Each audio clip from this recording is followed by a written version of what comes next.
ప్రియ సహోదరి సహోదరులకు ప్రభునందన వందనాలండి. అందరూ బాగున్నారండి. మరి మనం ఈ రోజున కొన్ని విషయాలు తెలుసుకుందాం.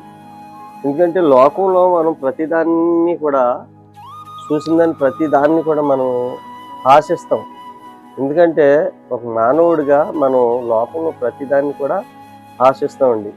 కానీ మనం ఆశించింది మనం ఏది కూడా మనం కూడా తీసుకెళ్ళలేమండి.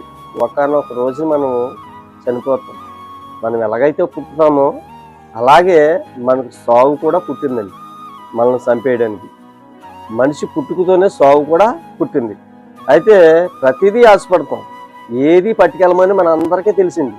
కానీ దాని కొరకే మనం పోకలాడుతామండి.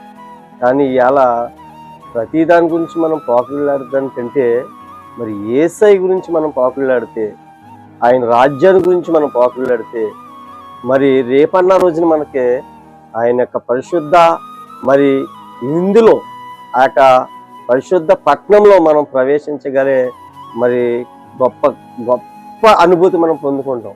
ఈ లోకంలో ఈ శాశ్వతం కాదు, మనం చనిపోతామని కూడా మనకు తెలుసు. అయినా వాటి కొరకే పాకులాడతాం.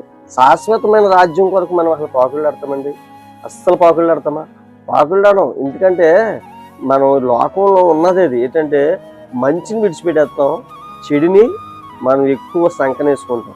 ఎందుకంటే మంచిని ఎప్పుడు కూడా కిందే నడిపిస్తాం, చెడునైతే సంకనేసుకుంటాం. ఇవాళ శాశ్వతమైన రాజ్యం కొరకు ఎవరూ ఆలోచించట్లేదండి. శాశ్వత రాజ్యము మనకు ఒకటి ఉందండి, అదే పరలోక రాజ్యం. ఆ పరలోక రాజ్యం కొరకు మనం ఎవరూ కూడా ఆశపడతలేదు. కానీ ఈ భూలోకంలో మనం ఎప్పుడు కూడా అది నాకు కావాలి, ఇది నాకు కావాలని చెప్పి మనం అసలు చనిపోతే కనీసం ఇంత ఏది కూడా పట్టుకెళ్ళలేమండి. మరి ఈ రోజుని మనం దేని కొరకు ఆశపడదాం? పరలోక రాజ్యం కొరకు ఆశపడదామండి.